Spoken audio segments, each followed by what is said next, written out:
Hello la famille, si tu n'es pas né sur Mars, c'est que tu n'es pas ivoirien. Ivoirien un jour, ivoirien toujours, le 225 champion du monde d'Afrique, la Côte d'Ivoire, le pays le plus doux au monde. Est-ce que tu as entendu ça? Asseyez-vous tranquillement dans votre fauteuil. Message dans cette vidéo de sensibilisation, mais aussi adressé à l'État de Côte d'Ivoire pour déjà le travail effectué concernant justement la lutte contre le terrorisme et les différents démantèlements qui ont été effectués. C'est aussi l'occasion de remercier nos services de renseignement ivoiriennes, mais aussi également nos forces de l'ordre, ainsi que la police et gendarmerie nationale de Côte d'Ivoire, pour permettre à ce que les citoyennes et les citoyennes puissent vaquer à leurs occupations, car on dépend de cette sécurité justement que les citoyennes puissent mener leurs différents trains de vie. Ça, c'est important de le rappeler, du sacrifice et du dévouement à laquelle nos armées travaillent nuit et jour à ce que justement nous puissions voilà, nous être tout simplement dans une bonne tranquillité. Et ça, c'est important de le rappeler. Mais toutefois, il est important que je puisse, comme je le dis dans cette vidéo, adresser le message à l'État de Côte d'Ivoire. C'est vrai que vous avez remarqué que depuis un certain temps, plusieurs démantèlements de succession ont été effectués, surtout sur le cas de l'affaire Alino Faso, c'est-à-dire un ressortissant qui vit sur le territoire ivoirien, également chef d'entreprise, un homme d'affaires, promoteur, donc qui était sous notre territoire, mais qui avait pour mission donc de déstabilisation de notre pays et avoir le contrôle des renseignements de tout ce qui s'effectuait au niveau de la sécurité sur notre territoire. À la suite de cela, on avait plusieurs complices donc, qui étaient accompagnés, dont Madame Minougou.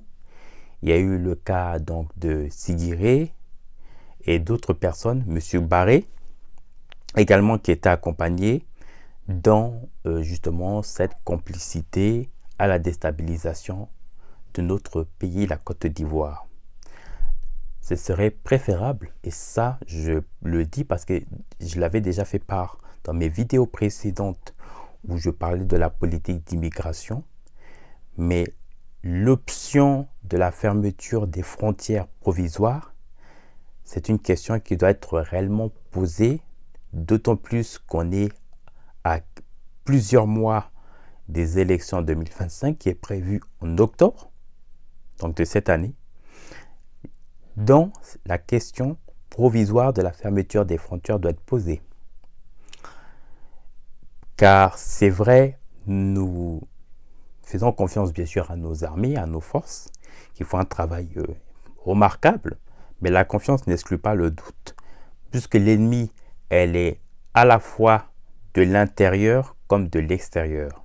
Nous avons des ressortissants qui, depuis ces événements, que ce soit de l'intérieur, on ne les a pas entendus beaucoup parler, mais aussi c'est l'occasion aussi dans cette vidéo de faire adresser le message à ces différents ressortissants de ces pays que la Côte d'Ivoire a ses lois et qu'à partir du moment que vous vivez dans ces pays, il faut que vous puissiez vous intégrer. Et donc, dans les conditions et les conflits ou les problèmes qu'il y a avec ces États, il serait donc dans l'entente et dans l'intérêt de ces deux pays d'éviter tout type de provocation.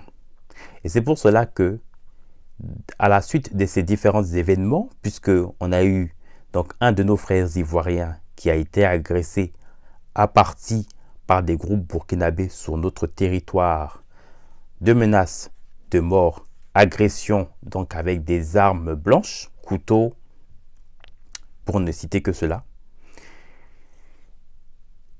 Avant cela, il y avait le frère Dengele qui a sensibilisé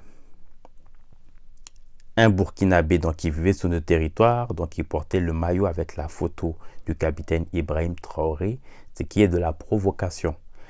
Qu'importe l'aspect de choix ou de proximité qu'on peut avoir pour un dirigeant ou autre, il faut savoir respecter le territoire où vous êtes.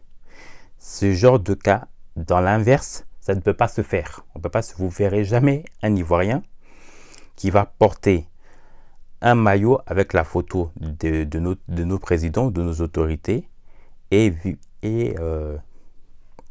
concourir dans ces territoires. Ça ne peut pas se faire, c'est impossible. Alors, il faut savoir respecter cela.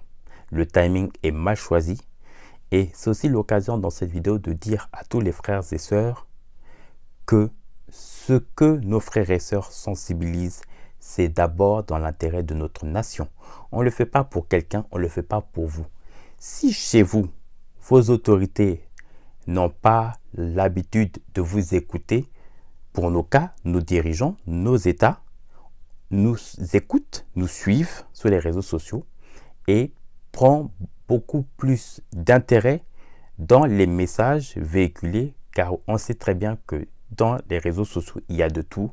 Il y a de la propagande, il y a de l'information, il y a de tout qu'on peut trouver. Donc, ils sont vraiment très vigilants sur les informations qui sont données sur les réseaux sociaux.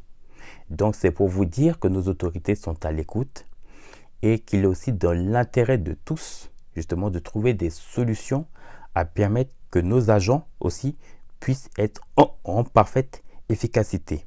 Excusez-moi. Donc, c'est aussi l'occasion de sensibiliser nos frères et sœurs, nos paysans qui sont sur nos territoires, de signaler, donc je mettrai de toute façon en bas de ma vidéo, voilà, toutes les personnes qui vous paraissent suspects, de signaler.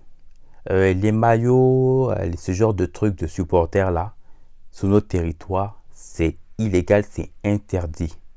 Ce que les choses doivent se faire dans notre pays, ça concerne les Ivoiriens. Ça ne concerne pas les ressortissants. Les ressortissants, à partir du moment qu'ils vivent en Côte d'Ivoire, ils sont intégrés dans les lois qui concernent notre pays.